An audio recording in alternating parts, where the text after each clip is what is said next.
एक जन क्या मैं गया था, उनके घर में एक बोर्ड लगा हुआ था, कृपया हिम्मत बढ़ाने वाले लोग ही संबंध रखें, ब्लड प्रेशर बढ़ाने वाले नहीं।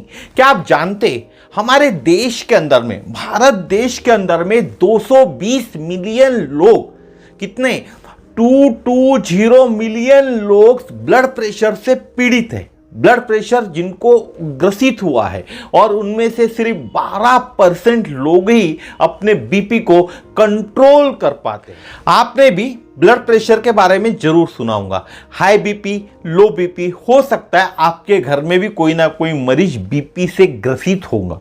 वेल्थ और हेल्थ, ये दोनों का बड़ा गहरा रिश्ता है। शब्द क्या है? वेल्थ W और हेल्थ W और H, सिर्फ दो ही जो वर्ड है ना वही अलग है, लेकिन दोनों के बीच बहुत बड़ा गहरा रिश्ता है। वेल्थ लाती है घर के अंदर में खुशहाली या हमारे जीवन में खुशहाली, और हेल्थ ले जाती है जीवन से खुशहाली। अगर हमारी हेल्थ खराब हो जाती है तो हमारे जीवन से खुशहाली निकल जाती है, और जब वेल्थ हमारे पास आती है, पैसा आता है, तो हमारा जीवन खुशहाली से भर जाता है। तो नमस्कार दोस्तों, मेरा नाम है समीर शरद देशकर, मैं नागपुर शहर में रहता हूं और एटोमी इंडिया में एज ए स्पेशल एजेंट करके कार्यरत हूं। साथ ही साथ मैं पेंडुलम डाउजिंग करता हूं। पेंडुलम डाउजिंग यानी आपके जो भी सवाल है उन सवालों के जवाब आपको हाँ या ना में मिल जाएंगे। बात करूं तो अगर आपको हीमोहिम लेना है तो हीमोहिम कितने डोज मुझे लेना चाहिए पर डे, 2 पाउच लो, 3 पाउच लो, 4 पाउच लो, आपके बीमारी जो भी है उसके हिसाब से वो डिसाइड हो जाएगा। साथ ही साथ आपको बीपी है तो मैं कितना स्पिरुलिना पर डे लेना चाहिए, इस तरह के छोटे छोटे सवाल, या आपके जीवन में कोई और सवाल होगा, उस सवाल का जवाब भी आपको पेंडुलम डाउजिंग के थ्रू मिल जाएगा। उसके लिए डिस्क्रिप्शन बॉक्स में मेरा नंबर दिया हुआ है, वहां मुझसे आप कॉन्टैक्ट कर सकते हैं। अगर आप आपके शरीर के ब्लड वेसल्स यानी जो वेन्स होती है, सभी ब्लड वेसल जो शरीर के अंदर में होती है, उन सब को जोड़ देते हैं तो वह 95,000 किलोमीटर लंबी बन जाती है। शरीर के अंदर जितनी भी ब्लड की वेसल्स है उनको अगर आप निकालोगे शरीर से फाड़ फाड़ के और उनको जोड़ दोगे तो 95,000 किलोमीटर इतनी लंबी वो एक रोड बन जाएगा। वो वेसल्स की जो लंबाई है उतनी बन जाएंगी, और हर रोज यह ब्लड वेसल 7,500 लीटर से ज्यादा ब्लड को कैरी करती है, और उसमें से 4-5 लीटर का बार बार रिसाइकल किया जाता है, यानी पुनर्नवीनीकरण, रिसाइकलिंग यानी ब्लड को फिर से नया किया जाता है। और साथ ही साथ ऑक्सीजन और बहुमूल्य जो न्यूट्रिशनस होते जो हमारे बॉडी को जरूरत होते, जैसे ग्लूकोज हो गया, अमीनो एसिड्स हो गया, जो बॉडी टिश्यूज को डिलीवर करते, यह भी काम इन ब्लड वेसल के थ्रू ही होता है। ठीक है, यह जो रक्त है वो ब्लड वेसल के मस्कुलर वॉल पे एक फोर्स लगाते। ये जो है ये वेसल्स है, इसके अंदर का ये पेन का ढक्कन है ना, इसके अंदर में जो ढक्कन के ऊपर नीचे का, इसको मस्कुलर वॉल कह सकते हैं हम, वेन की, उसके ऊपर एक फोर्स लगाते। उस फोर्स को, जब उसको फोर्स लगता है उसको ब्लड प्रेशर कहा जाता है, और यह बढ़ता भी है और घटता भी। आपने सुना होगा low blood pressure, high blood pressure, और यह बढ़ता भी है और घटता भी है दिल की धड़कन के चरणों के साथ। यानी हमारी दिल की जो धड़कन होती है ना उसके चरणों के साथ ये बढ़ता भी है और कम भी होते रहता है। यह सिस्टोल के दौरान हाईएस्ट होता है। क्या होता है सिस्टोल, बताता हूं आपको। यानी जब आपका दिल धमनियों के माध्यम से रक्त को फोर्स के लिए सिकुड़ता है, आपके धमनियों को फोर्स, अगर रक्त को फोर्स देने के लिए जब सिकुड़ता है वो, तो उसको सिस्टोलिक रक्तचाप कहते हैं, उसको सिस्टोलिक रक्तचाप कहते हैं। सिस्टोलिक ब्लड प्रेशर बोलो हम इसको, ठीक है, रक्तचाप है। जब दिल धड़कनों के बीच आराम करता है, आपने धक धक धक धक ये आवाज सुनी होंगी ना दिल की, तो ये धक धक के बीच में छोटा सा आराम भी कर लेता है, कुछ सेकंड का ही आराम करता है हमारा दिल। तो आराम करता है उस समय रक्तचाप यानी ब्लड प्रेशर लोएस्ट वैल्यू पे फॉल होता है, नहीं लो ब्लड प्रेशर पे फॉल होता है, तो उसे डायस्टोलिक कहते हैं। उसको क्या कहते हैं? डायस्टोलिक कहा जाता है। आसान भाषा में बताता हूं, आपने देखा होगा ब्लड प्रेशर की रीडिंग 2 नंबर पे दी जाती है, सिस्टोलिक और डायस्टोलिक। यानी 100 हमने देखा होगा 120/80 ये रीडिंग आती है, ऊपर की 120 नीचे की 80। एक हेल्दी आदमी का अगर आप सिर्फ सिस्टोलिक ब्लड प्रेशर नापते हैं ऊपर वाला तो 90 से 120 में होता है, और डायस्टोलिक यानी नीचे वाला ब्लड प्रेशर अगर आप हेल्दी आदमी का नापते तो 60 से 80 के बीच होता है। जब एक साथ यानी ऊपर का रीडिंग और नीचे का रीडिंग किसी हेल्दी आदमी का जब हम एक साथ लेते तो स्वस्थ व्यक्ति की जो रीडिंग होती है वो 120 से 80 के बीच होती है, यानी 120/80। आप जब भी डॉक्टर के पास जाते हो तब रीडिंग करता है, डॉक्टर बोलता है आपका ब्लड प्रेशर नॉर्मल है, 120, 121, 122 से 80, 85 भी आया तो भी डॉक्टर बोलता है आपका बीपी नॉर्मल है। ब्लड संचार जो प्रणाली के पाइप के माध्यम से रक्त शरीर के लैंडस्केप को पार करता है।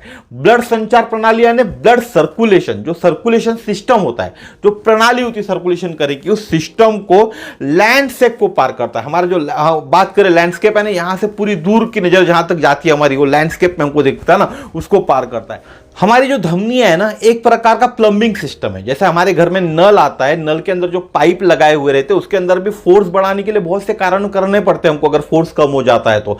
उसी तरह से ये एक प्लम्बिंग सिस्टम है और कई कारण होते जो पाइप के वॉल पे फोर्स बढ़ाते, यानी फोर्स बढ़ाने के लिए एक्स्ट्रा एफर्ट लगाना पड़ता है। उसके बहुत सारे कारण होते हैं, जैसे होता है प्रॉपर्टीज ऑफ द फ्लूइड, जो हमारे खून के अंदर में जो फ्लूइड बहता है उसकी प्रॉपर्टी कैसी है, एक्स्ट्रा फ्लूइड बहना या पाइप नैरो हो जाना। जो पाइप है समझ लो, जो ये ढक्कन है, पाइप है, ये नैरो हो गया तो ये सिकुड़ जाता है, नैरो हो जाता है, ठीक है। या ब्लड गाढ़ा हो जाना, आपने बहुत से लोगों का सुना होगा उनका ब्लड गाढ़ा हो जाता है, तो ज्यादा प्रेशर की जरूरत होती है। अगर ये सब हुआ तो ऊपर से ज्यादा प्रेशर देना पड़ता है इससे सामने धकेलने के लिए। इसी कारण आपका दिल अधिक जोर से पंप करेगा। आपने देखा होगा बहुत बार प्रेशर ज्यादा लगता है तो आपकी दिल की धड़कन ज्यादा बढ़ जाती है, हाँफना भी आप चालू कर देते हो। तो ज्यादा प्रेशर आपके दिल को लगता है उस खून के बहाव को आगे बढ़ाने के लिए। अगर आप ज्यादा नमक खाते हो, जो लोग ज्यादा नमक खाते या डाइट्स में हाई सॉल्ट भी लेते तो यही रिजल्ट होता है। तब भी उनके खून को बहाने के लिए एक बहुत ज्यादा फोर्स लगता है। अगर आप ज्यादा डाइट में नमक खाते हो या नमक का ज्यादा सेवन भी करते हो। नमक क्या होता है, सॉल्ट जो होता है वाटर रिटेंशन को बढ़ावा देता है, यानी रिटेंशन यानी क्या, आपने देखा होगा नमक पानी के अंदर घुल जाता है, उसको पकड़ के भी रख सकता है, और ब्लड में एक्स्ट्रा फ्लूइड बढ़ाता है। जो हाँ जिस वेसल से हमारा ब्लड जा रहा है उसके अंदर एक्स्ट्रा फ्लूइड वो बढ़ाता है और रक्तचाप को बढ़ाता है। क्यों रक्तचाप बढ़ता है, एक्स्ट्रा फ्लूइड होने के कारण जोर लगता है सामने ब्लड फ्लो होने के लिए, इसीलिए रक्तचाप बढ़ता है। जब हम किसी से लड़ाई या मारपीट करते तब एपिनेफ्रिन और नॉरपेनेफ्रिन हार्मोन रिलीज होते हैं। आपने देखा होगा आप किसी से भी लड़ाई करेंगे तो दो हार्मोन रिलीज होते हैं जो मेन वेसल्स को, जो हमारा मेन वेसल्स है ब्लड भेजने का, उसको संकुचित करते, जो रक्त प्रवाह को प्रतिरोध को बढ़ाता है, हमारे ब्लड फ्लो के प्रतिरोध को बढ़ाता है और प्रेशर को भी बढ़ाता है। और देखा होगा आपने जब भी आप लड़ाई करते तब भी आप ज्यादा हाँफते, आपके हृदय दिल की धड़कन बढ़ जाती है क्योंकि आपके दिल में प्रेशर बढ़ जाता है, आपका दिल प्रेशर बढ़ाता है ब्लड फ्लो के लिए। हमारे शरीर में जो रक्तवाहिका होती है ना, वो आम तौर पर इस उतार चढ़ाव को आसानी से संभाल सकती है। कैसा उतार चढ़ाव, कभी हमारा किसी के साथ झगड़ा हो जाता है तब प्रेशर बढ़ जाता है, इस उतार चढ़ाव को संभाल सकती है इलास्टिक फाइबर की मदद से। कैसे संभालती है, एक इलास्टिक फाइबर होता है ब्लड वेसल के अंदर में, वॉल के ऊपर में, उसकी मदद से। यानी ब्लड वेसल के वॉल पे पाए जाने वाले लोचदार रेशे यानी इलास्टिक फाइबर जिसको बोले, उन्हें लचीला बनाते, जिसके कारण इस उतार चढ़ाव को ये आसानी से संभाल सकते हैं। लेकिन अगर आपका ब्लड प्रेशर नियमित रूप से हमेशा कंटिन्यूअसली 140 से 90 से 140/90 से बढ़ जाता है, 140 से 90 से बढ़ जाता है तो इसे हाई बीपी कहते हैं। 140 के ऊपर हो गया, 90 के ऊपर हो गया तो इसको हाई बीपी कहते हैं। अगर यह कंट्रोल नहीं हुआ तो गंभीर समस्या पैदा कर सकता है आपके जीवन में। ऐसा इसलिए क्योंकि जो वॉल्स की धमनियां बात करूं मैं, जो धमनियां हैं, धमनियों के वॉल्स पर एक्स्ट्रा प्रेशर पड़ता है। जो धमनियां हैं, ये जो धमनी है, इसका जो वॉल है ना, ये वाली वॉल पे एक्स्ट्रा प्रेशर पड़ता है। तो एक्स्ट्रा प्रेशर पड़ने से देखना आप, इसके अंदर मैं पानी बहुत फोर्स से डाल रहा हूं तो हो सकता है छोटे छोटे छेद हो जाए, स्मॉल छेद भी हो सकते हैं। जब इंज्योर्ड टिश्यू सूज जाते हैं। अब वो छेद हो गया तो इंज्योर्ड हो गया, वो टिश्यू क्या होता है, एक तरह से सूज जाता है। तब WBC की तरह एक सब्सटेंस आता है और इस इन्फ्लामेशन का जवाब देता है, क्योंकि सूज गया जिसके कारण एक छोटा छेद हो गया, समझो हम बात करें तो, ठीक है। तो वो एक इन्फ्लामेशन हो गया, उस इन्फ्लामेशन के जवाब के अंदर में एक सब्सटेंस आता है जो इस इन्फ्लामेशन के लिए काम करता है। वह WBC की तरह स्मॉल छेद हम टीयर बोल सकते हैं उसको, ठीक है। टीयर वॉल्स के आजू बाजू में जमा हो जाते और खून में बहने वाली जो चर्बी है, आपको मालूम होगा हमारे खून के अंदर में चर्बी भी बहती है जिसको हम फैट कहते हैं, और कोलेस्ट्रॉल भी उसमें चिपक जाते। जब वो सब्सटेंस आता है, उस सब्सटेंस के ऊपर में फैट भी चिपक जाता है और कोलेस्ट्रॉल भी चिपक जाता है, और कुछ दिनों बाद, ऐसा ही कुछ दिन चलता रहा, तो उसी वॉल के अंदर में, उस धमनी के अंदर में एक प्लैक का निर्माण होता है जो इनर धमनी के वॉल को मोटा और सख्त बनाती है।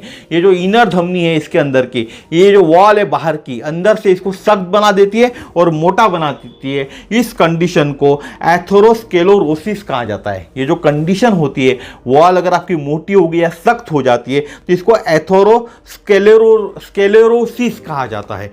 इसके खतरनाक परिणाम हो सकते हैं। अगर प्लैक फट जाता है, अब आपकी वो धमनी मोटी हो गई, सख्त हो गई, और वो प्लैक के कारण, और वो प्लैक फट जाता है तो टीयर के ऊपर रक्त का क्लॉड बन जाता है। जहां टीयर था वहीं वो हुआ था, प्लैक हुआ था, तो प्लैक फटने से वो टीयर पे जो ब्लड बाहर निकल जाता है वो टीयर के जगह से, और वहां एक रक्त का क्लॉट बन सकता है। अगर क्लॉट बड़ा है तो पहले संकरी नैरो पाइप को ब्लॉक कर सकता है, क्योंकि आपका जो पाइप है ब्लड वेसल का, वो पहले ही संकरा हो चुका है, पहले ही नैरो हो चुका है। अगर उसके ऊपर में क्लॉट आ जाता है तो उसको नैरो कर सकता है या ब्लॉक ही कर देगा। नैरो तो ऑलरेडी है लेकिन फुल्ली उसको ब्लॉक कर देगा, और यह ब्लॉकेज हार्ट को जो फीड करने वाले वेसल है उनसे ऑक्सीजन और न्यूट्रिएंट्स प्रवाह को पूरी तरह से बंद कर देता है। अगर इसमें ब्लॉकेज हो जाता है तो हमारे हार्ट को भी खाने को कुछ तो भी लगता है, तो हमारे हार्ट को ऑक्सीजन लगता है और न्यूट्रिशियस वैल्यू लगती है, न्यूट्रिएंट वैल्यूज लगती है। तो न्यूट्रिएंट्स वैल्यू और ऑक्सीजन हमारे हार्ट को पहुंच नहीं सकता। हमारा हार्ट का जो नस है जो पहुंचाती है वो ब्लॉक हो जाती है, जिसके कारण हमको हार्ट अटैक आ जाता है। बहुत आसान भाषा में मैंने आपको समझाया हूं कि जहां टीयर होगी, जो वेन टीयर होगी, अगर उस टीयर होगी और वहां से जो प्लाक निकला हुआ प्लाक अगर फट जाता है तो वहां से खून बाहर आ जाएगा और वहां एक प्लाक बन जाएगा। अगर वो जो नस है जो हमारे हार्ट पे ऑक्सीजन पहुंचाने का काम करती है, न्यूट्रिशंस वैल्यू पहुंचाने का काम करती है, वो अगर ब्लॉक हो जाती है तो हमको हार्ट अटैक आ जाता है, हार्ट अटैक आ सकता है। यानी जब ऑक्सीजन से वंचित हार्ट की पेशी कोशिकाएं मरने लगती है। जो हार्ट अटैक कब आता है? जब ऑक्सीजन से वंचित, ऑक्सीजन नहीं मिल रहा है, उससे वंचित होने के कारण हार्ट के अंदर में जो पेशी कोशिकाएं होती है वो मरने लगती है, तब हार्ट अटैक आता है। और अगर ब्लड क्लॉट ब्रेन के ब्लड को काट देता है, हमारे ब्रेन के अंदर में भी नसें होती है पहुंचाने वाली, उसके अंदर में अगर कहीं क्लॉट हो जाता है और ब्रेन में पहुंचाने वाले ब्लड को अगर वो काट देता है, इट मींस तब स्ट्रोक आता है। अगर इस तरह के ब्लॉकेज आप में पाए जाते हैं तो डॉक्टर नॉर्मली एंजियोप्लास्टी करते हैं। एंजियोप्लास्टी से पूरे शरीर का जो ब्लॉकेज है, नसों के अंदर का जो ब्लॉकेज है वो निकाला जाता है। या बहुत बार आपने स्टेंट का एक शब्द सुना होगा, बहुत से लोगों में स्टेंट डलती है, तो स्टेंट भी इसीलिए डालते हैं ताकि उनका जो ब्लड फ्लो हो वो प्रॉपर हो, ब्लड फ्लो फ्रीली होने के लिए। स्टेंट क्यों डलता है? ब्लड फ्लो फ्रीली होने के लिए, और एंजियोप्लास्टी भी ब्लड फ्लो जो होता है वो फ्रीली होने के लिए की जाती है।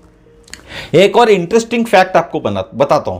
क्या आप जानते हैं एक स्वस्थ हृदय, अगर आपका हृदय, आपका हार्ट, आपका दिल स्वस्थ है तो 1 मिनट में लगभग 70 बार, कितने बार? 70 बार धड़कता है। और औसत जीवन काल में, एक आदमी का जितना औसत जीवन काल है उसमें 2.5 अरब बार धड़कता है। 1 मिनट के अंदर में 70 बार, और जीवन का जो औसत काल होता है, जीवन काल होता है एक आदमी का, उसमें 2.5 अरब बार धड़कता है। ऐसा धड़ धड़ धड़ धड़ धड़ धड़ धड़ जो धक धक धक धक धक धक हम बोलते हैं ना, वैसा धड़कने का काम करता है।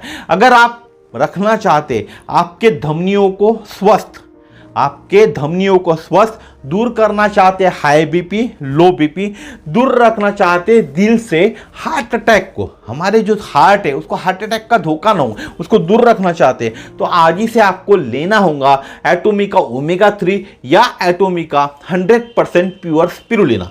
अब ओमेगा कहाँ मिलेगा, प्योर स्पिरुलिना कहाँ मिलेगा, कितने का आएगा, कितना खर्च होगा, इसके लिए आप मुझे कॉल कीजिएगा।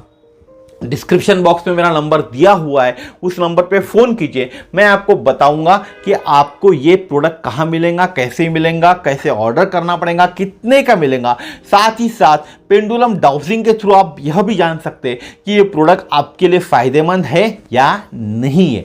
तो अधिक टाइम ना गवाए और तुरंत दिए हुए नंबर पे, डिस्क्रिप्शन बॉक्स पे जो नंबर है वहाँ कॉल कीजिएगा। इस वीडियो को लाइक कीजिए, चैनल को सब्सक्राइब कीजिए, इस वीडियो को लोगों तक भेजिए ताकि इसी तरह के नई नई जानकारी लोगों के पास पहुंच सके और लोगों को अच्छे प्रोडक्ट, अच्छे उत्पाद वापरने के लिए मिल सके। धन्यवाद, नमस्कार, जय श्री राम।